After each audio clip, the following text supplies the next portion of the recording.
Hello ladies and gentlemen, thank you very much indeed for tuning into this short screen tutorial on why Germany lost World War II. You can find this tutorial and many others at Historychappy.com.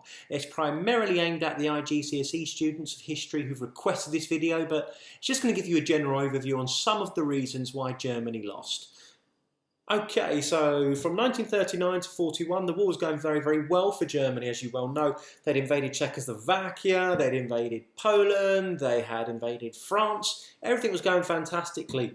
Until 42, when the tide turns, and 45, when they finally lose. So what changed? What made them go from a position of strength to such weakness? Well, here's some of the reasons. If you ask 25 historians, you'll probably get 25 different reasons or sets of reasons as to why Germany lost. These are just some of them and a very, very basic overview of those. So take from it what you will. Reason number one that we could suggest why Germany lost. Well, they invaded the Soviet Union, their former ally, on the 22nd of June 1941 in Operation Barbarossa. Now, prior to this, after the Molotov-Ribbentrop Pact, Germany and Russia, even though one was communist and one was fascist, had sort of snuggled up with each other and they carved up Poland between them. But Hitler stabs his ally in the back in Operation Barbarossa and decides to invade Russia. Hitler had planned on the Soviet Union collapsing really, really quickly, and he thought he'd have a Nazi victory by the winter of 1941. As we know, that didn't happen. Between 41 and 1944, a massive 85% of the German armed forces were fighting across the Russian front, which was 1,600 kilometres long. Now, even if you work in metric measurements in miles, that's still huge. It's still, 1,000 odd miles of front against Russia. Devastatingly draining on the German war machine. And if you take one specific example, the entire Sixth Army surrendered at Stalingrad on the 31st of January 1943, costing them in that one surrender 300,000 soldiers. That's enough men to fill Wembley Stadium 3 times over.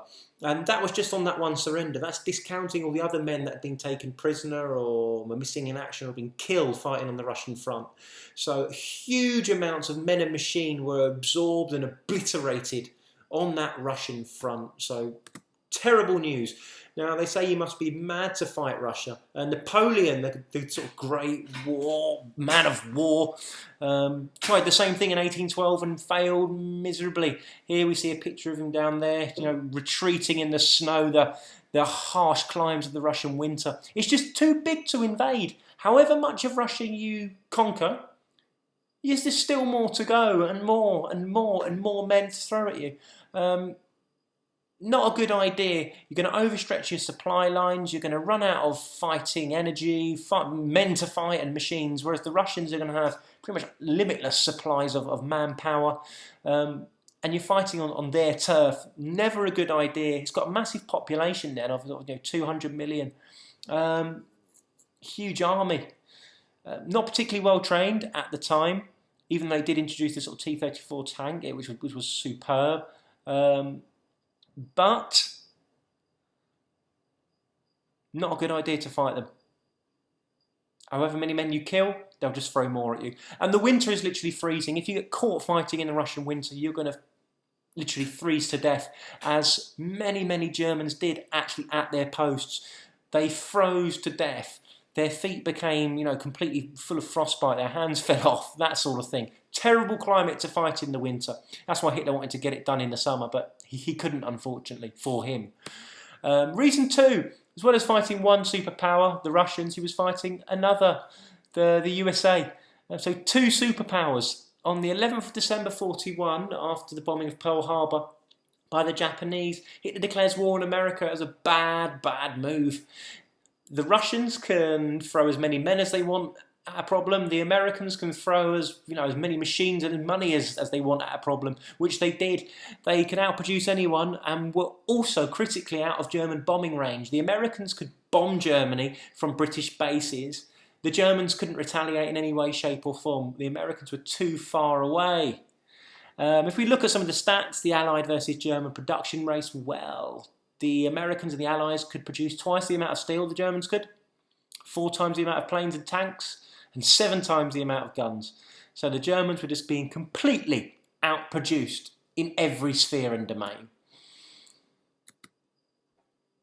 That is a picture of Dresden, a German city in 1945, after aerial bombardment. You can see there's not much left standing bar that statue. The British bombed Germany by day and the US bombed it by night. So the Germans were in 24-hour fear of being bombed, and you can see it took its toll. The sheer weight of Allied forces attacking from the east and the west after 1944 on the ground was far too much for Germany, and would have been pretty much too much for anybody or any country or cartel of countries to resist. 2 superpowers attacking you from 2 different directions. Never a nice place to be, I would imagine. Even by D-Day in 1944, the Allies had complete and utter air superiority of 70 to 1. So the Germans had virtually no air force left by then. So the Allies were in complete control of the skies. The Luftwaffe occasionally launched, minor bombing raids. I think there was one in the south coast of Britain in 44 or 45, but it was really minor, and it didn't really amount to much. The Allies had complete air superiority. There were some other factors too which played a part. Now, the Germans undoubtedly had some fantastic weapons like the MG42 machine gun that could fire over 1,000 rounds a minute, an absolute beast of a gun, the Tiger tank, and the 88mm dual-purpose anti-tank and anti-aircraft gun. So it's some great weapons, but Hitler, unfortunately for him, backed the V1 and V2 rockets, which, whilst they looked good, they came far too late in the war to be effective. The war was essentially lost by the time they were invented anyway, and they were produced in far too limited supply and number, so they couldn't have a sort of significant impact on the Allied fighting capacity. The Allies alternatively backed radar, so they could see early in the war when the German Luftwaffe were on their way, and they could orchestrate their defences accordingly.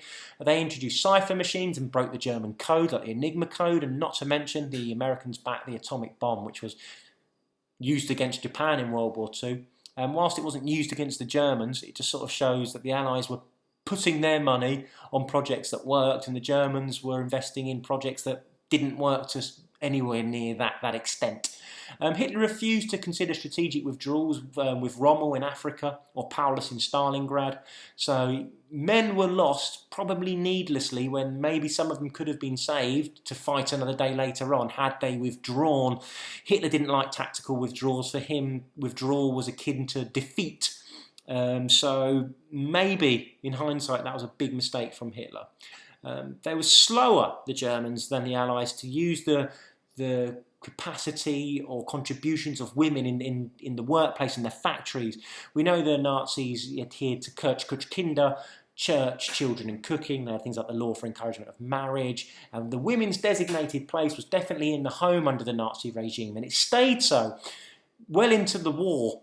Eventually the Nazis did start to use women in the workplace, but it came too late. Had they been used sooner, maybe the Nazis may have been a more effective force, but they were very slow to use women in the workplace, whereas the Allies were not. Women were a key feature of the workplace during the war. And he also gave the SS far too much power and autonomy over the running of the German war effort, which ultimately was not successful. So I hope you enjoyed that. For lots of other tutorials, visit historychappy.com. Thank you for watching and goodbye.